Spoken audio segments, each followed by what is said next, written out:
Hallelujah.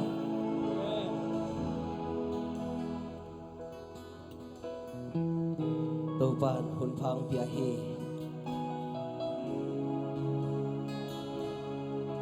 Tuhan ite hunpang biahi ite lel takong phoki. Tuhan inuntana sunga ite ben ongek bol yati. Amen. Hallelujah. Hallelujah. Tato bapak toy siap podi ya. Ngek bol ci tato bapak toy kong dia.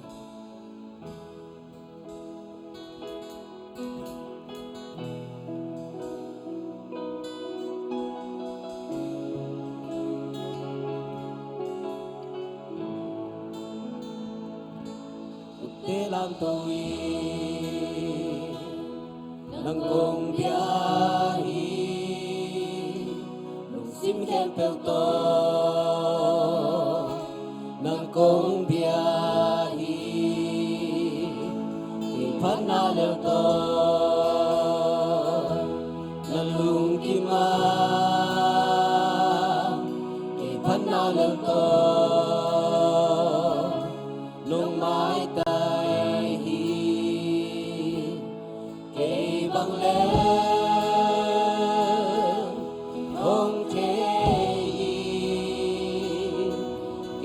băng lê nông dom tô cây băng lê hong pho ki cây băng lê nông nghe boli tô bao công việc bil na xem na đây Auda sule pai neke mincat na bangai ang makani lohang kalung tanang kong biyahi ong ilwai Yesu kalung kumpe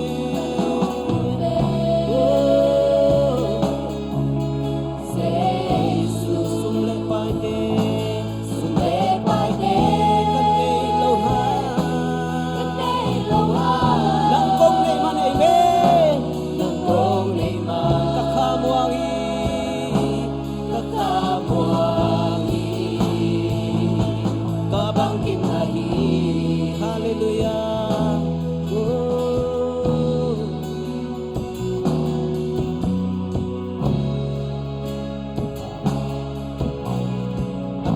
lung tang atam za lung ta long dam saka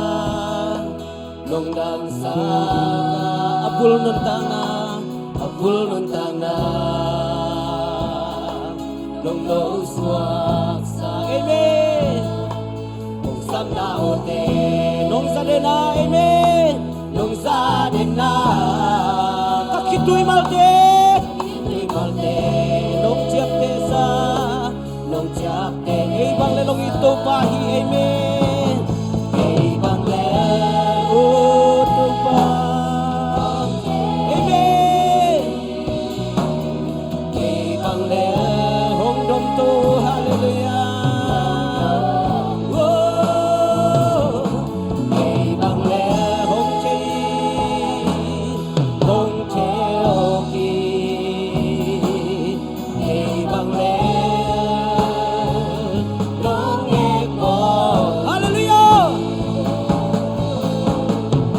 bao không biết bil na xem na nei ke hau na sum le pai nei ke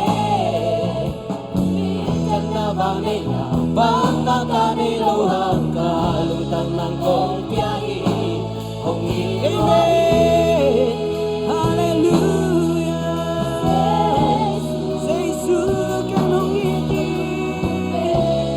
amen Yesu sum le pai te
bangay bang makanay luhang kalutang ng kong biyahe kung ilwai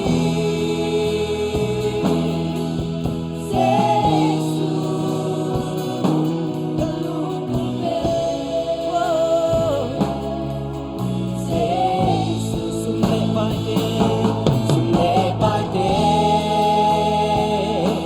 kanay luhang ng kong na'y manimin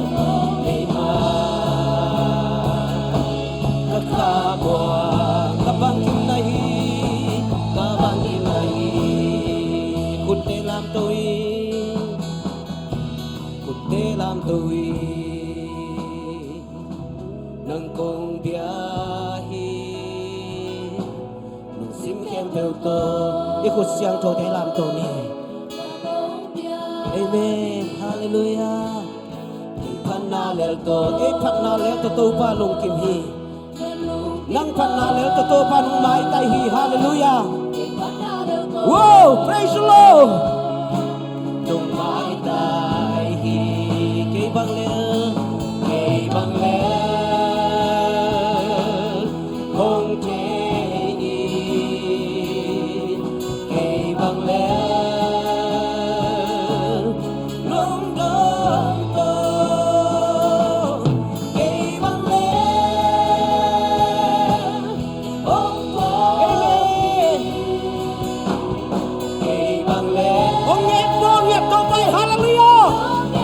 praise the Lord, amen.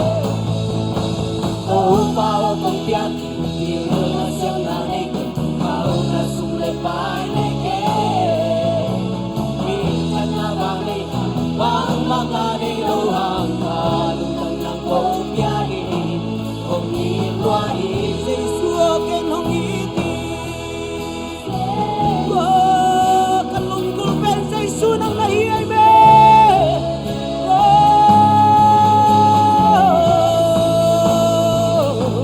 Sulepay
kong piati pil na siyang nanike hal na sumlepay nike pinjang na bangila bang makanilo hanggan hallelujah praise the Lord Jesus kalungkulpe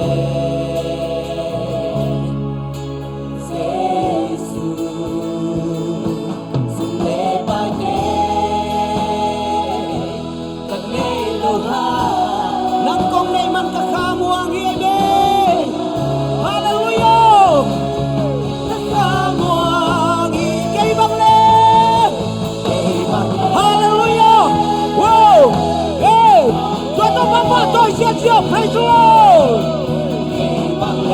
Hong Don Do, amen. Oh,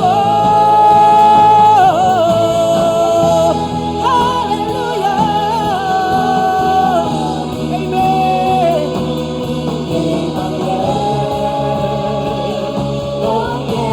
Kay Bang Lel kami Lord. Woo!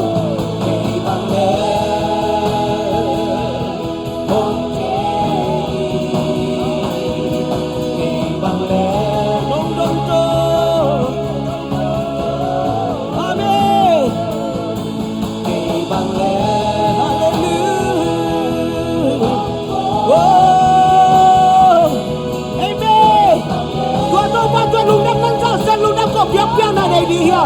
Ilusim niya sa kayo, sa kayo, patulong na ko, piang-piang na ini. Hallelujah. Amen.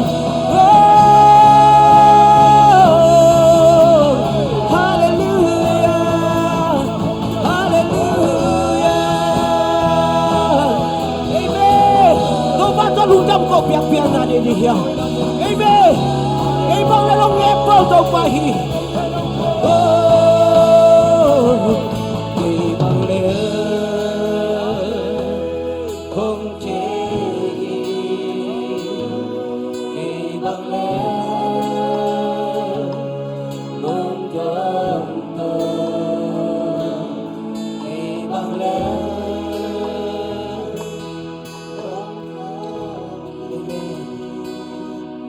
ibang lalong ngepoli Tubaw kong piaki pil na siyang nanike hau na sumlepay nike Amen, hallelujah Diyan na bang nina bang makanino hanggan Tangan ko, amen Kung inuai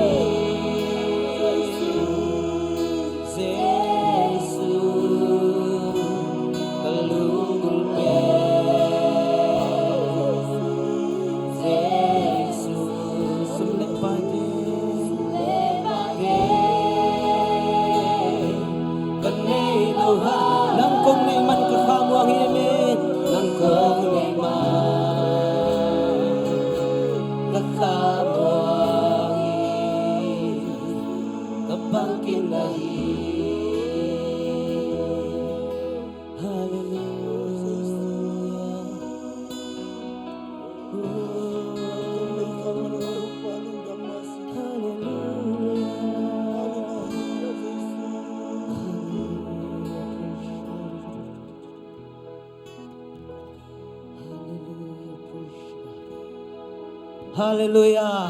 Amen. Hallelujah. Amen. Hallelujah. Tuhan patoba minta nangata he. Patoba kutben paterong siya podi nekabe. Wow, wow, wow. Hallelujah. Praise the Lord. Hallelujah. Amen. Tunto pa min pat kipan san di pon lai nge. Amen. Amen. Hallelujah. Tunin khang no te kilo misaya nu le bate. Khang no ten pasya min pat luang ngia thi. Amen. Hallelujah. Amen. Hallelujah. Amen. Sunga kasyang chom tak te kimo kom che non lo. Pal lo che lo, bia lo che lo. Kita amen. Amen. Hallelujah. Amen. Doi chiang a nu le pate song ma to. Pasya min nak pa to te. Ita te ye te le ayene nani tum dia nge. Hallelujah. Hallelujah. Amen. lung ki to kang to pa pa toi sia sia di nang na hoi hi to pa lấy tung vạn tung a hoi pen to pa pa toi lai di amen hallelujah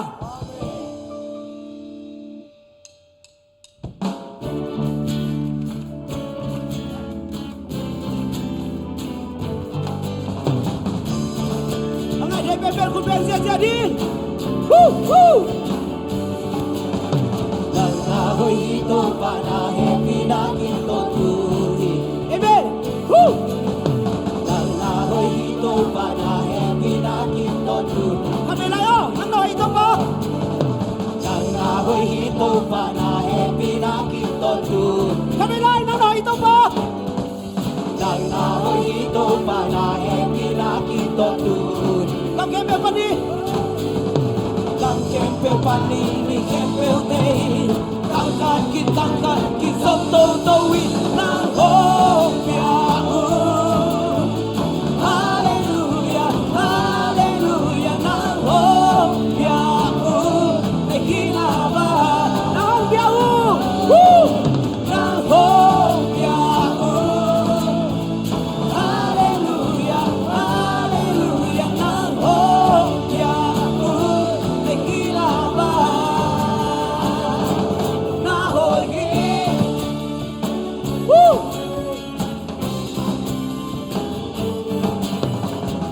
na hoi to pa na happy na ki to tu amen na hoi to pa na happy na ki to tu lam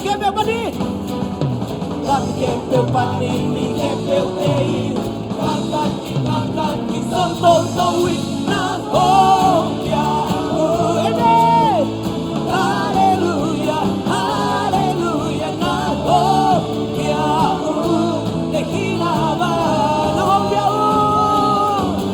na ho pia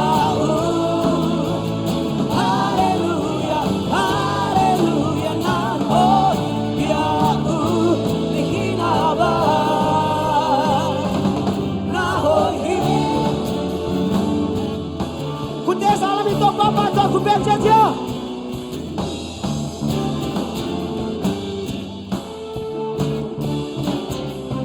amen kami lai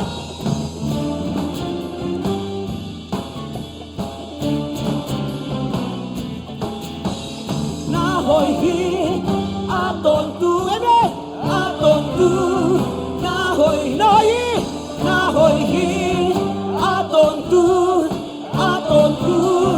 na kami lai na hoi hi aton tu na kami lai na hoi hi aton tu na hoi hi na hoi hi to pa na happy na amen hallelujah na hoi hi to pa na happy na ki to tu kami lai kun dalam to hoi hi to pa na happy na ki to tu kami lai oi to papa to na hoi hi to pa na happy na ki to tu kam kempe pani kam kempe pani ni kempe dei tangkan ki sop to wi na ho pia hallelujah hallelujah na ho pia de kina ba na ho pia na ho pia hallelujah hallelujah na ho pia de kina ba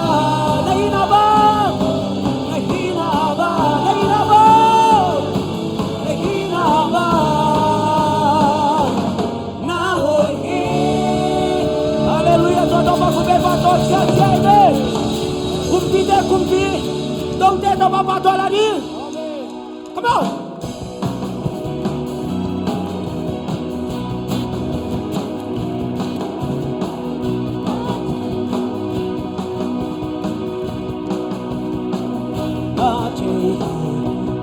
ilang na jehi nang ma kong te ke nang so na ilang te sa Tô ba ba tôi sẽ tô ba chỉ làm nắng bia bia chủ đề có tông kê ta lung su tông pan hi lang ma đi lung ta đi kê bung bia kumpi te kumpi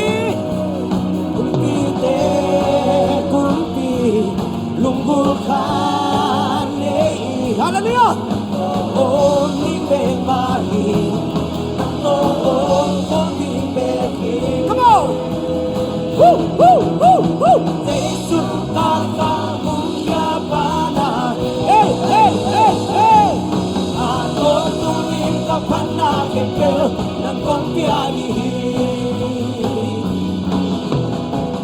Nachehi kong ilan Nachehi nang matungkite ng zona Nilang kesan hallelujah woo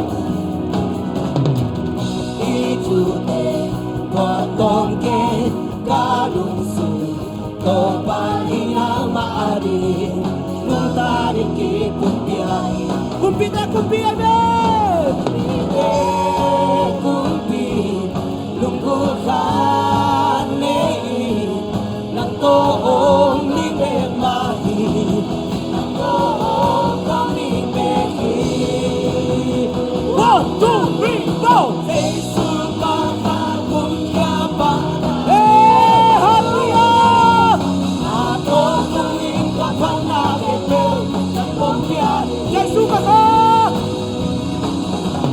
Jesus kakakong kapana amen Ako tuwing kapanakipil ng pumpiyahin kumpi te kumpi Kumpite, kumpi, lunggukan nei Nang toong ni Mahi Nang toong kami Behi Say suka kakung kiapa amen hey oh oh Ako tuwing kapanakipil ng pumpiyahin Jesus ka ka woo Say suka kakung kiapanahin Atong tungin kapanakipil ng kumpiyahin hallelujah dia tak apa dia hey oh hey oh oh apa hey hey hey hallelujah apa lai Kumpi te kumpi lungguhan nei Nang toong di Mahi Nang toong kong Behi Say suka kakung panahin amen Atong tuwing kapanakipil ng pumpiyahin aton tuwi Atong tuwing kapanakipil ng pumpiyahin hallelujah oh hallelujah hallelujah praise the Lord todo pa minsan nangatahe oh todo pa minsan nangatahe hallelujah hallelujah Kristo na itiahitahi asyang chona itiahitahi amen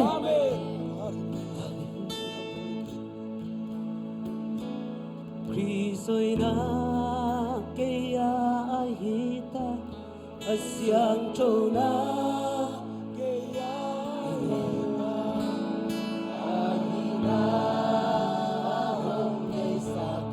sanggang linaw ke ite din lao nang khatzom non lo hi Ulang tingkari lolo Ahwang muangin kao Kristo'y nale Siyang chona kaya hita Inhoy na kasong kanero Jesu Kristo'y nakapilin Ang napangat kita sining kaong ô tuyên sông hỡi na ta mê lơ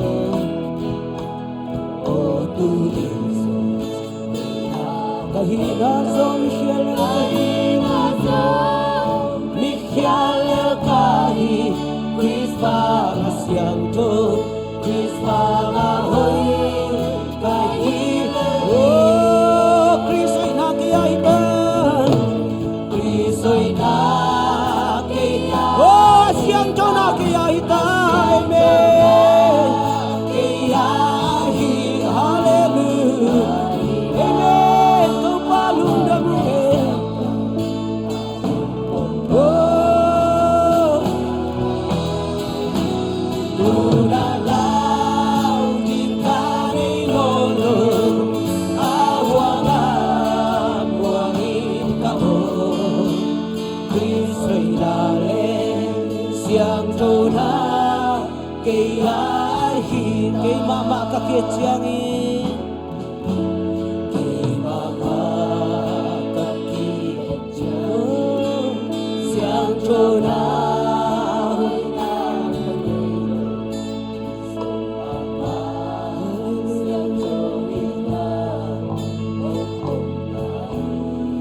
Ama natin kasem cita oh apay na kapay cita amen hallelujah Ama bangi amen Kristo'y nakayahita praise the Lord Kristo'y nakaya hallelujah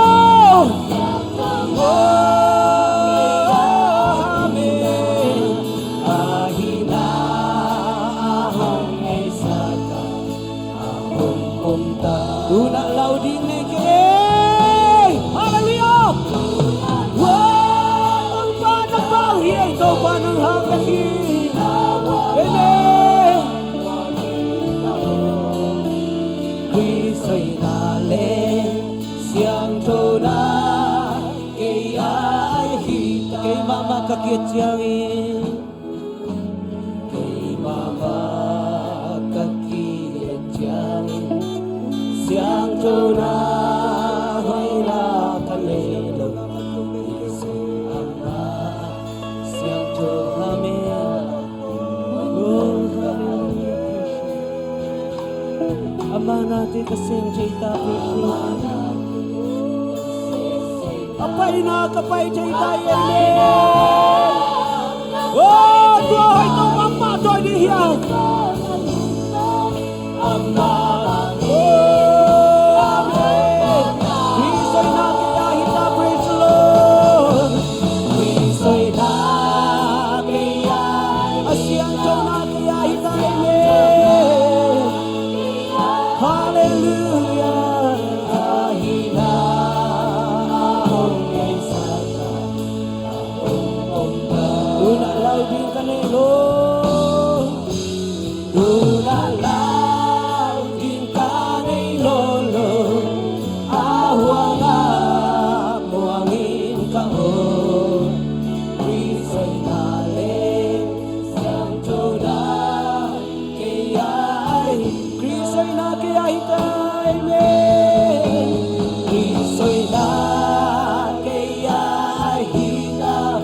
Siang tuna kaya hita ahina ahong lesaka pumba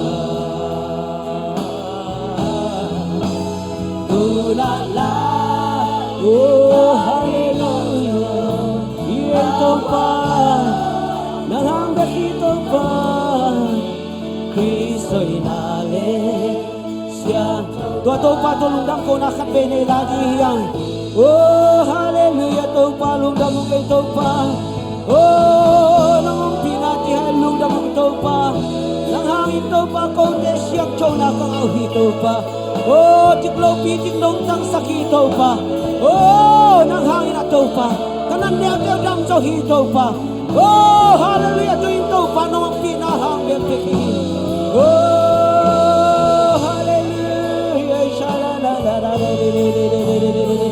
oh Kristo'y na hita hallelujah oh to palung damung amin Kristo'y na kaya ay hita asyang tunay kaya ay hita ahina ahong desa ahong ka